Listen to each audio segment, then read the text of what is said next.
Mən Fərhad Pərvizi iqtisadçı kimi tanınıram, həmçində sosial mediada potensialist kimi. Universitet öz-özlüyündə əvvəlcə bilik mərkəzi olubdur. Bu yavaş-yavaş düşünürəm öz aktuallığını itirməkdədir, çünki bilik çox rahat şəkildə indi qeyri-universitetdən də əldə oluna bilir. Harvard'ın, Stanford'ın professorlarını rahat şəkildə mühazirələrini onlayn şəkildə tam ödənişli şəkildə qulaq asmaq olar. Bir çox kurslar var, onlayn proqramlar var. Həmçində süni intellektin inkişafı ilə bilik indi hal-hazırda telefondadır. Sırf bilik perspektivindən danışırıqsa, biliklər əldə etmək perspektivindən. Universitetin digər iki dənə funksiyası qalır. Hansıları ki, hələ ki başqa bir yerdən biz götürə bilmirik. Birincisi, intizamlı şəkildə hansısa bir məqsədin üçün 4 il getmək bacarığıdır. Mən düşünürəm, bu çox vacibdir və universitet məhz bunu öyrədir. Sənin bir qərarın var, sən bu qərarı vermirsən və 4 il onun arxasıca gedirsən. Bu həm insanın özünə yaxşıdır, çünki gənc yaşlarında adətən intizamımız çox da yaxşı olmur və universitet bunu öyrədir. Üzərində iş, məsuliyyət götürmək bu vacibdir. Bunu əlbəttə ki, işdə də birbaşa əldə edə bilərsiniz, amma universitet ən azından bu bacarığı verir. Nə düşünürəm, üçüncü vacib bacarıq hansılar ki, bir çox insanlar tam dərk eləmir, amma universitet də bir şəbəkələşmə bir yeridir, networking deyirik, belə müasir bir termin var. Əgər siz baxsanız bütün milyarderlərə, yeni milyarderləri, Mark Zuckerberg olsun, o öz tələbə yoldaşları ilə biznes qrupdur. Və universitet də bəs bu şəbəkələşmə üçün çox münbit bir şərait yarada bilər ki, harada ki, sən həm fikirlərini tapa bilərsən. Şəbəkələşmə imkanları çox vacibdir.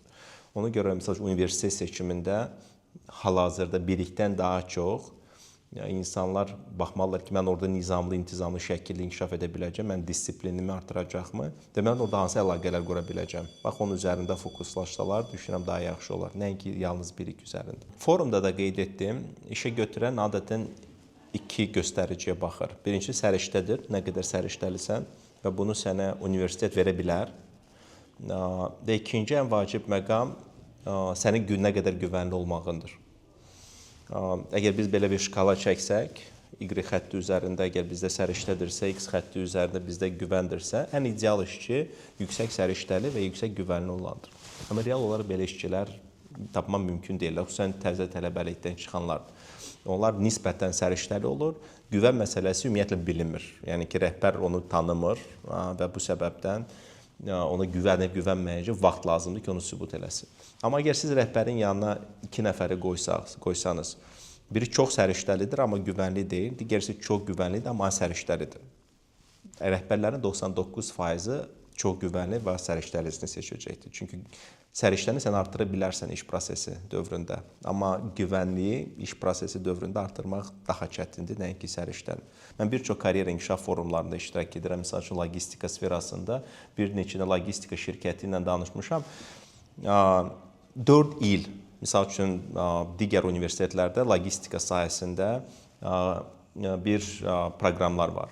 Və mən oradan tələbələr götürəndə mən bir sual verirəm. Onlar deyirəm, gömrük bəyənməsi doldura bilir 4 ildən sonra. Onlar deyirlər, yox, bilmirlər. Deyirəm, gömrük bəyənməsi nədir ki, sən logistikada 4 il oxuyasın, bir dənə gömrük bəyənməsini doldura bilməyəsən. Bu praktikdir. Ya da ki, yol vərəqəsini doldura bilirlər, yoxsa onu da doldura bilmirlər. Deyirəm, siz 4 il onda nə oxumusunuz orada? Və bu, əslində istənilən kursda 3-4 aya keçirilən bir şeydir. Amma sən 4 il oxuyursan, logistika üzrə bakalavr pilləsini alırsan, hətta magistr pilləsini alırsan və yenə də gömrük bəyənməsini doldura bilmirsən. Əgər mən gedəcəm, 16 yaşında bir nəfəri kursa yazdıracam, 4-5 ay onu təlimləndirəcəm, 300-400 manatla onu işə götürəcəm və sənin o 6 il universitet oxuduğun zaman o artıq gəlib püxtələşmiş bir mütəxəssis olacaqdır. Mənə o lazımdır biznes olaraq. Ona görə mən bizneslərdə anlayıram ki, niyə görə onlar təcrübə istəyirlər və bugünkü dövrdə əgər sən gəlib 22 yaşına çatmısansa və heç bir biznes təcrübən yoxdursa, mən düşünürəm ki, sən bir özünə baxmalıdır həmin bir tələbə. Yəni ki, indiki dövrdə 13-14 yaşından belə iş imkanları var, pul qazanmaq imkanı. Mən Sovet dövründə doğulmuşam da 82-ci illərdə. Bizdə nə sosial media menecmenti var idi, nə süni intellektlə video yaratmaq var idi, nə çıxarım mən evimin qarşısında limonad satım, yəni ki, belə bir imkanı yox idi da. Sizdə indi var da. Və əgər sən 22 yaşına çatmısan və ömründə 1 qəpik pul qazanmamısansa, problem səndədir. Problem biznesdə deyil ki, o səndən təcrübə istəyir. Bax, bunu düşünəm. Hamı özündən başlamalıdır. Mən 22 yaşımda nə etdim ki, sübut edim ki, mən bacarıqlıyam. Universitetdən öncə təcrübə qazanmalıdırlar. Baxın, xüsusən oğlan övladları üçün mən düşünürəm, bu qat-qat vacibdir. Baxın, qadınlar artıq dəyərlə doğulur, oğlanlar isə bu dəyəri qazanmalıdır. Yəni ki, qadınlar dəyəri saxlamalıdır özündə, kişilər bu dəyəri artırmalıdır özündə. Və kişinin puxtələşməsi problemləri həll etdikcə gəlir. Yəni ki, çoxlu problemlərlə qarşılaşmalıdır, çoxlu dikbaş olmalıdır. Yəni ki, uşaqlıqdan valideynlər onu küçəyə atmalıdır, get pul qazan ginən, get nəsə elə ginən və bu mümkün qədər tez yaşlardan baş verməlidir ki, o gərək puxtələşsin. İndi biz gender bərabərliyinə çatmışıq və bəlkə xoşdan ya da təəssüfdən ya da sevincdən qadınlar da siz onları belə oğlan uşağını kimi küçəyə get, bazarda kiməsə kömək eləyə bilməz. Amma yenə də qadınlar üçün də, xüsusən qız uşaqları üçün də, məsələn, get kimisə uşağına bax ginən, kömək ol ginən. Amerikada bu çox populyardır. 12-13 yaşlı qızlar qonşuların uşaqlarına gedirlər, evdə baxırlar, dayəlik eləyirlər, öz 20-30 dollarını qazanırlar. Oğlanlar gedirlər, kimisə itlərini gəzdirirlər, hansısa bir qazonu kəsirlər, eləyirlər. Bununla pul qazanırlar 12-13 yaşında. Kəndlərdə biz bunu görürük, çünki kənd yerlərində öz-özündə iş yoxdur, tarlada iş var, filan var. Amma Bakıda, bilmirəm, Gəncədə vəziyyət necədir. Amma maksimum uzaqlaşdırmışıq əmək fəaliyyətindən, problemləri həll etmək fəaliyyətindən, tək universiteti bitirsin. Bu artıq gecdir, yoldaşlar. 22 yaşda əgər sən artıq yaxşı pul qazanmırsan, sənin heç bir perspektivin yoxdur gələcəkdə. Sən dedin ki, 12 yaşından bütün bunlara başlamalısan. Universitetə daxil olmamışdan öncə əmək, zəhmətkeşlik və problemlərin həll olunması istiqamətində özünü inkişaf etdirməlisən. Bizim ən produktiv illərimiz hardasa 35-40 yaşımıza qədərdir də. Nə var ki, biz bir çox işləri paralelində görə bilər. Ailə qura bilərik, karyera qura bilərik, uşaq böyüdə bilərik, pul qazana bilərik. Bunu hamısını paralelində eləyə bilirik. Və bu maksimum 15 yaşından başlayır da bu aktiv enerji. Və bu periodda gələk varlanan sərvət toplayaq ki, sonra 40 yaşında artıq yavaşamaya doğru gedək. Bizim böyük bir pul kütləsi yaratmışıq, portfel yaratmışıq, investisiya etmişik və o pullar hesabına biz artıq daha yavaş-yavaş yavaşlaya bilərik hansısa bir məqamda və bunun üzərində qurulmalıdır bütün inkişaf. Karyera səhvlərində mən bir neçə dənə məqamı demək istərdim. İnsanların ən böyük qorxusu imtina almaq qorxusudur, yox almaq qorxusudur. Və ona görə işə gəlirsən, maaşın səni qane eləmir, amma gedib müdirə demirsən ki, maaşım artır. Və düşünsə özü artıracaqdır. Pis xəbərim var, artırmayacaqdır. Ağlamayan uşağın nəsə bizdə belə bir atalar sözü var da, nəsə vermirlər. Və bu perspektivdən bunun kök səbəbi rejection qorxusudur da, imtina qorxusudur.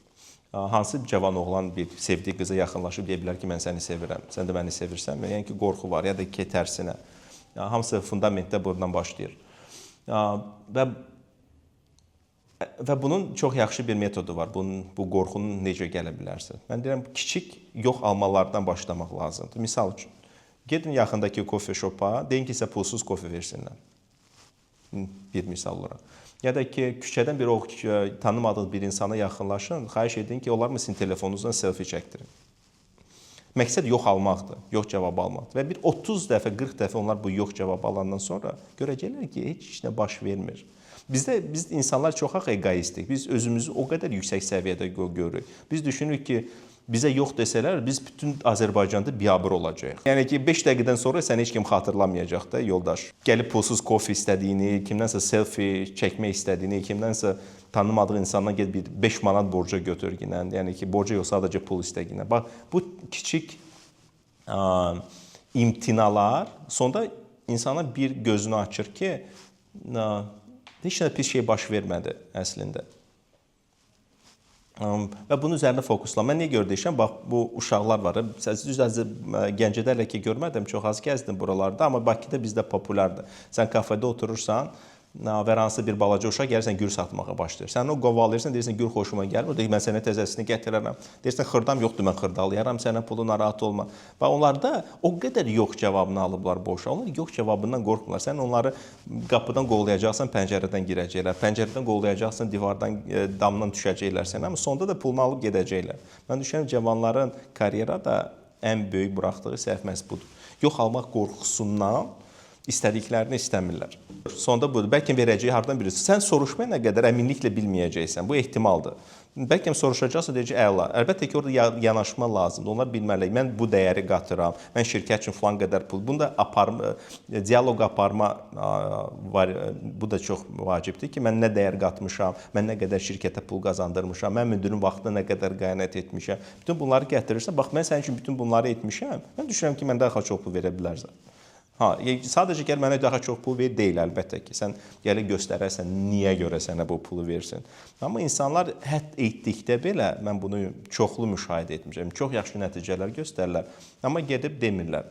Və yəni də atalar sözləri hələ belə gəlməyibdir də bizim həyata. Onlar atalar biliblər nə deyib. Ağlamayan uşağa süd yoxdur, təəssüflər olsun. Yahudilərin bir yaxşı müdriklüyü var. Onlar hər oğlan övladını mütləq hansısa bir musiqi alətini öyrədirlər uşaqlıqdan. Səbəb sizcə nədir, bilirsinizmi? Onlar ən pis halda o küçədə gedib alət çalıb pul qazana bilər. Salon ustaları çox yaxşı pul qazanacaqlar, motoristlər çox yaxşı pul qazanacaqlar, mühərrik ustaları. Ona görə mən düşünürəm ki, bütün bu dəyişiklikləri nəzərə alaraq hər bir insan, istər xanım olsun, yəni istərsə kişi, əli ilə nəsə etməyə bacarmalıdır, təkcə beyinlə yox. Beyinlə qazanılan pulların əksəriyyəti mən düşünürəm yox olacaqdır. Çünki onun süni intellekt bizdən qat-qat yaxşı eləyəcəkdir. Amma əllə qazanılır. Salon ustaları, manikür, pedikür falan, hardakı əl işi var. Onlar düşünürəm bir xeyli müddət hələ aktual qalacaqdır. Onları robotlar gələ əvəz etsin. Robotların hələ Azərbaycana gəlib getməsinə bir 100 il var. Ona görə hələ ki rahatdırlar. Amma o da əvəz olunacaqdır sonra. Əl işi də əvəz olunacaq, amma hələ ki var. Alçıpan, santexnik, elektriklər indi hüquqşünaslardan ABŞ-də çox qazanır. Santexniklər indi hüquqşünaslardan çox qazanır ABŞ-də. Yəni ki, və bunun üçün ali təhsil lazım deyil. Bunun üçün peşə təhsili yetərincə tam bağlayır bütün ehtiyacları. Bu barədə düşünməlidir. Mən də oğlum böyüyür, burada da yanımda oturubdur. Mən də məhz onu deyirəm ki, elektrik işi, yəni hardasa əllə nəsə quracaqsansa, o istiqamətdə inkişaf etdirmək lazımdır. Mən misal üçün idmanı çox sevirəm. Hansısa bəlkə bir Məndə biraz vəziyyət başqadır. Mən maliyyə azadlığına gəlib çatmışam. Mən plan minimum getirmişəm də. Mənim indi pulsuz qalmaq ehtimalım həmişə var, amma yenə də işsiz qalmaq ehtimalım var, amma yenə də boş-boşuna olmayacam da. Mən plan minimum yerinə 40 yaşıma qədər lazım olan maliyyə vəsaitini toplamışam. Amma yeni nəsil üçün buna gəlib çatmaq qat-qat daha çətin olacaqdır. Amma ona qalsa mən də əl işimlə mən çox yaxşı alçıpan quraşdıra bilirəm, çox yaxşı ev təmir edə bilirəm. Ən pis halda gedəcəm, oyunla məşğul olacağam. Bütün pullarımı itirdiyim halda. Bax, mən düşünmürəm ki, bərbərləri, salonda işləyən ustaları robotlar əvəz edəcək. Çünki Yaponiya bunu dəniyibdir. Misal üçün, restoranların bir çoxunu robotlara keçirmişdilər. Robotlar şef idi, robotlar ofisiant idi filandır. İnsanlar istəmirlər ki, onların qulluğu robotlar etsinlər. Yəni ki, bu fundamental bir insan dəyəri var. Sən salona gedəndə sən sadəcə saç kəsimi üçün getmirsən, dedikodu etmək üçün gedirsən, filan rəfiqəm nə oldu, o sənin yanına gəldi filan. Bu sosiallaşma var da bütün bunların içərisində. Eyni olar restoranlarda. Mən düşünürəm ki, bu bir çox sahələr, haradakı insan kommunikasiyası vacibdir. Mən düşünmürəm ki, onlar nə vaxtsa robotlaşacaqdır. Yaponiya bunun çox yaxşı nümunəsi. Dənədilər, alınmır. İnsanlar yalnız robotlar olan kafeyə getmirlər. Bizdə də misal üçün molların birində Bakıda robot barista eləyiblər. Hər şey elektrondur. Girirsən, tık edirsən, sənə kofe süzür. Mən dənədim. Birinci baxdım kofenin qiymətinə. Orada da 5 manat 50 qəpiy idi, Amerikano. Mən seçdiyim, mən həmişə getdiyim, məni adla tanıyan bir kofe shop var. Mən gələndə, Fərhad müəllim, necəsiniz, keyfiniz, əhvalınız bugün necədir, yaxşısınızmı? Gəlin və sizə bir dənə də pulsuz içki verək, bunu eləyək. Orada da eyni qiymətə kofe satılır. Mən heç vaxtları robot olan kofe şopa getmərəm də. Neyimə lazımdır? Orada insan ünsiyyəti yoxdur. Orada səni tanımırlar, heç kim tanımır səni. Fərhad müəllim demir. Yəni ki, niyə görə gedim ki, belə yerə? Ona görə bunları nəzərə almaq lazımdır ki, bir çox sahələr, hardakı insan ünsiyyəti vacibdir, onlar robotlaşmayacaq. Amma zavod, fabriklər, hardakı sadəcə dəmiri götürüb bura qoymaq lazımdır. Maşın bir hissəsini o birisi hissəsinə birləşdirmək lazımdır. Bunlar əlbəttə ki, robotlar əvəzləyəcək. Orada belə bir məna yoxdur. Orada belə bir kommunikasiya yoxdur. Onlar əlbəttə ki, robotlar əvəzləyəcəkdir. Biz indi hal-hazırda süni intellektdən upgraded Google kimi istifadə edirik. Sadəcə axtarış sistemi kimi. Amma bu dəyişəcəkdir. İndi süni intellekt agentləri gəlir və uşaqlar bunu çox rahat şəkildə eləyəcəkdir. Misal üçün, sosial medianın idarə olunması. Emin Ağallarovun çox maraqlı bir müsahibəsi var idi, videosu vardı. O bir ərəb şeyxi ilə görüşürdü və ərəb şeyxi ona dedi ki, mənim bir AI agentim var. O giribdir, sənin internetdə olan bütün videolarına baxıbdır. Orada xülasə çıxarıbdır 10 punktuq mənim üçün. Həmin bu insanla mən işləyə bilərəm, yoxsa yox. Təsəvvür edin, bunu biz insana tapşırsaydıq. Yəni, minlərlə saat video baxmalı idi. Sonra bir nəticə çıxarmalı idi və ondan sonra gəlib ona hesabat verməli idi. Bu, artıq süni intellektin səmərəliyə doğru istifadə olunmasıdır. Biz hələ ki, dediyim kimi də sadəcə chatbot kimi istifadə edirik. Yalnız budur. Amma bu dəyişəcəkdir. Artıq biznes inteqrasiyası olacaqdır və get-gedə asanlaşır. Əvvəlcə sən bunu etmək üçün kompüter mütəxəssisi olmalıydın. İndi misal üçün Cloud Code vasitəsilə sadəcə deyirsən mən nə etmək istəyirəm. Özü sənin üçün kodu yazırsa, özü sənin üçün tətbiqi verir. Dünyada hər şey belədir. İstənilən yeni texnologiya kimisə tənbəlləşdirir, kimisə isə qabağa aparır. Sual orasındadır ki, sən hansını seçəcəksən, hansının olmasını seçəcəksən. Sən süni intellekti sadəcə universitet vaxtında tapşırıqları tez bazar yola vermək üçün istifadə edəcəksiniz. Yoxsa sən süni intellekt agent quracaqsan, bu agent çox yaxşı araşdırma edəcək. Misal üçün, mən hörmətli rektorunuzla Yaşar müəllimlə danışanda o nümunəni gətirdim. İndi dahi riyaziyyatçılar süni intellektdən istifadə edib çoxdan həll edə bilməyəcəkləri problemi həll edirlər. Bu da elmi işdir. Sadəcə computing power-da dediyimiz hesablama gücü olmadığına görə əvvəlki kompüterlərdə bunu edə bilmirdilər. İndi bu var, onu edirlər. O da alimdir. Amma bu günləri magistr işini yazan tələbə sırf hamısı süni intellektdən, o da süni intellektdən istifadə edir. Birincisi qabağa gedəcəkdir, yeni bir araşdırma edəcəkdir, yeni bir elmi bir iş üzə gətirəcək. Digəri isə sadəcə cheating eləyəcək, necəsə bir diplomunu alıb gedib gedəcəkdir. Və bu insanın öz seçimidir. Mən həmişə bu sualı verirəm, hətta bu süni intellektdən universiteti yola vermək istəyən uşaqlar üçündür. Bəlkə həqiqətən onlar universitetə yola vermək üçün gəliblər. Nədir ki, okey də, nə faydası olacaqdı onda onların bütün bu işlərdən? Heç bir faydası olmayacaq. Kimsə əsgərlikdən qaçır, kimisə valideynlər salıbdır bura, deyil, yox, mənim uşağım mütləq diplomlu olmalıdır. Mən misal üçün öz oğlumun nümunəsində deyirəm ki, bax, sən 9-cu sinifə gedirsən indi. Mən olsaydım və bir balaca bəlkə daha cəsarətli olsaydım, mən səni 9-cu sinifdən çıxarardım məktəbdən. Qoyardım səni texnikuma. Azərbaycan, Bakıda xüsusən peşə məktəbləri çox yaxşı inkişaf edibdir. Koreyalılar çox yaxşı avtobus təmiri mərkəzi açıblar Bakı peşə təhsil mərkəzində. Mən böyük məmnuniyyətlə səni ora qoyardım 2 il. Sən orada bir motorist olardın. Sonra 2-3 il səni qoyardım hansısa bir servis, hansısa bir yaxşı ustanın yanına. Onun yanında bir işləyərdin, eləyərdin və mənim imkanım çatır ki, mən sənə 20 yaşın tamam olanda, yəni ki 2 il təhsil, 3 il təcrübə, 20 yaşın olur, mən sənə hazır bir dənə maşın təmiri bir yeri alım, verim sənə işlətginə. Və sən orada 20 yaşında artıq 10-15 min manat qazanacaqsan rahat şəkildə. Onu istifadə etməklə. 30 yaşında sən artıq 5-10 dənə belə bir mərkəzin olacaqdır. Və sən 40 yaşında artıq ildə milyonlar qazanacaqsan. Mənə bir xanım müraciət edibdir. Mən biznes konsultasiyalar verirəm də biznes sahiblərinə. Və çox bahalıdır bu konsultasiyalar. O deyir ki, mən qaş ustasıyam. Sizin konsultasiya ehtiyacım var. Mən də deyirəm, mənim konsultasiyamın qiyməti 500 manatdır, ya da əgər onlayn, ya da 1000 manatdır, üzbəüzdür. Deyir, problem yoxdur. Okey, telefonla danışırıq, soruşuram gəliriniz nə qədərdir. Balaca bir salondur, 3-4 dənə kabinetdir. Özü də gündə 12-14 saat işləyir, amma 1-2 dənə də orada köməkçisi var, onlar da nəsə görürlər. Ayda 20.000 manat pul qazanır xanım. 20.000 manat. Yəni təsəvvür edin. Və deyir ki, mən 4 mərtəbəli bir obyekt götürmək istəyirəm, artıq tam böyük bir gözəllik salonu açmaq istəyirəm. Mən sizə sualım var. Siz Gəncədə Dövlət Universitetdə dərsiniz. Buradakı hansı tələbələr 30 yaşında çıxandan sonra 20.000 manat pul qazana biləcəklər? Və bugünkü bazarlığın reallığı budur. Və buna hazır olmaq lazımdır. Bugünkü gəncliyə bəlkə son ismarıcım odur ki, baxın,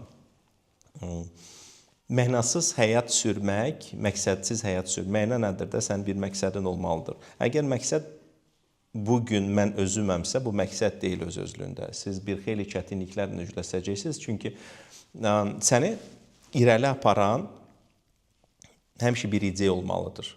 Yəni ki, həyat çətinliklərlə doludur və bu çətinliklər baş verəndə, sən depressiyaya düşəndə, səni yeganə o depressiyadan çıxaracaq məsələ sənin ali məqsədin olacaqdır. Məsəl üçün, bu uşaqlar ola bilər, bu hansı bir strategiya ola bilər, bu dövlətçilik ideyası ola bilər, bu vətənpərvərlik ideyası ola bilər və sən həyatının mənasını çıxarandan sonra, əgər həyat yalnız bugün zövq almaqdan ibarətdirsə, növbəti çətinlikdə sən sadəcə qırılacaqsan, depressiya düşəcəksən, depressiya düşəndə ondan çıxa bilməyəcəksən. Ona görə düşünürəm ki, mənasız həyat sürməsinlər. Bir məna kəsb edən bir missiyalar olsun və bu missiyaların icrası arxasınca getsinlər. Həyat çox çətindir.